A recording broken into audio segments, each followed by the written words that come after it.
High. তো চলে গেছিলাম সেদিন একটা বিয়ে বাড়িতে। যেতে না যেতে চোখে পড়ে গেল সুন্দর ডেকোরেশনটা, যেটা খুবই সুন্দর করে সাজিয়েছিল। তো চলো বেশি দেরি না করে ভেতরে যাওয়া যাক। তো ভেতরে ঢুকতেই সবাইকে একটা কমপ্লিমেন্টারি রোজ দিয়ে দিয়েছিল। তো আমিও এখান থেকে কালেক্ট করে নিই। দেন এখন চলে যাচ্ছি বউকে দেখতে। তো বিয়েতে তো যাওয়া হয়নি, তো এখন বউকে দেখতে চলে যাচ্ছি। আর যত ভেতরে ঢুকছি ডেকোরেশনটা ভীষণ ভালো লাগছে, খুব সুন্দরভাবে গোটা এরিয়াটা সাজিয়েছিল। তারপর এই দেখে নাও বউকে। তারপর চলে গেলাম স্টার্টারের দিকে। বসেছিল তো প্রচুর স্টল।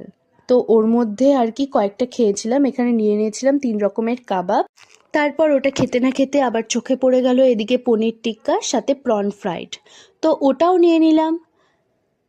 ওভারঅল তো ভালোই ছিল বেশ। তো নিয়ে সাইডে এসে এখানে খাচ্ছিলাম আর প্রোগ্রাম দেখছিলাম। তো আর কি, তারপর এখানে প্রোগ্রাম দেখতে দেখতে আবার একটু চলে গেলাম আরেকটা স্টলে, যেখানে ছিল পাপড়ি চাট।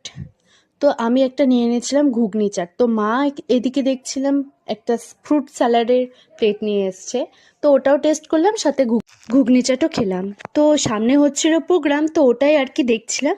তো মেন কোর্সে কী কী খেলাম সেটা না হয় পরের পার্টে আসবে। ওকে, বাই।